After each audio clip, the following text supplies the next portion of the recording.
Sesi 7, perencanaan dan strategi pesan untuk media cetak. Selamat pagi rekan-rekan mahasiswa, semoga sehat selalu dan siap melakukan aktivitas pada pagi hari ini.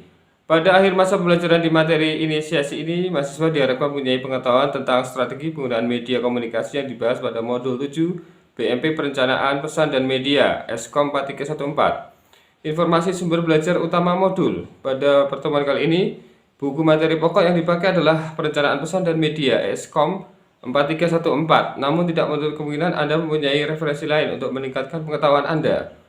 Penjelasan singkat materi yang dipelajari. Topik bahasan tentang strategi penggunaan media ini pada dasarnya tidak terpisahkan dari perencanaan media yang dibahas sebelumnya. Efektivitas komunikasi hanya dapat dicapai apabila jika pesan direncanakan dengan dan disajikan sesuai kaidah penyusunannya. Menggunakan media yang direncanakan sedemikian rupa sehingga jenis media dipilih dan pemanfaatannya pun benar-benar tepat sebagai penghantar pesan kepada khalayak sasaran, yang pada akhirnya menunjang keberhasilan meraih tujuan komunikasi yang telah ditetapkan. Strategi media diawali dengan memilih jenis dan menentukan media apa yang akan digunakan. Apabila melibatkan pihak lain seperti media massa, memilih atau menentukan lembaganya berdasarkan pertimbangan tertentu yang bersifat strategis. Disusul kemudian dengan menentukan beberapa banyak media yang akan digunakan. Jenis pesan disesuaikan kapasitas media. Strategi eksekusi pesan meliputi jadwal dan periode penayangan, serta frekuensi tingkat kerapan penayangannya inilah. Oke, terus inilah sebenarnya yang disebut perencanaan dan strategi pesan di media. Singkatnya, strategi media merupakan serangkaian cara yang ditetapkan guna mengoptimalkan media yang sudah dipilih atau ditentukan. Dengan mempertimbangkan kesesuaian karakteristik dan kapasitas masing-masing jenis media, merujuk pada tujuan penyampaian pesan atau tujuan komunikasi secara keseluruhan. Media komunikasi itu amat membantu dalam hal menambah minat, variasi, dan dampak pesan pada khalayak sasaran. Selain itu juga pada tersimpannya pesan secara membekas dan berkecenderungan lama di benak atau memori khalayak.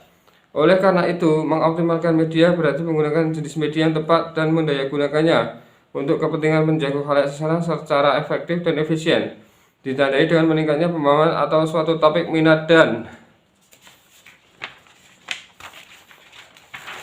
keyakinan dan merangsang untuk melakukan suatu tindakan yang sesuai.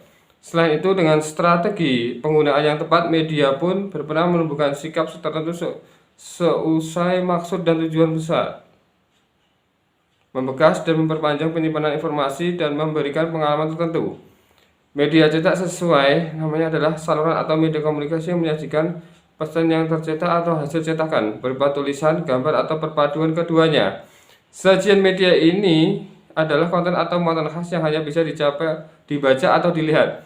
Jenis-jenis media utama yang termasuk dalam kelompok cetak ini adalah koran atau surat kabar, majalah, dan berbagai jenis media luar ruang out of home media.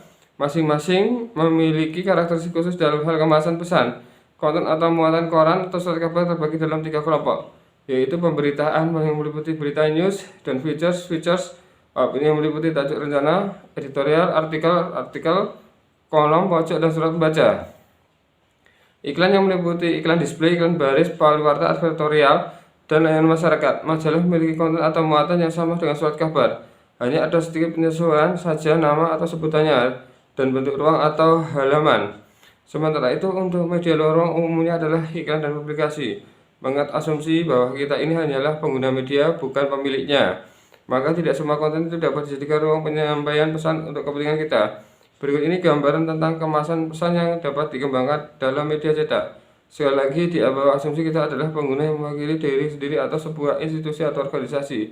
Jenis media cetak, kemasan pesan koran atau surat kabar, rilis pers, rilis terkait pemberitaan, artikel, kolom, esai, dan surat pembaca. Berbagai jenis iklan untuk media cetak, majalah, artikel, catatan khusus, dan surat pembaca.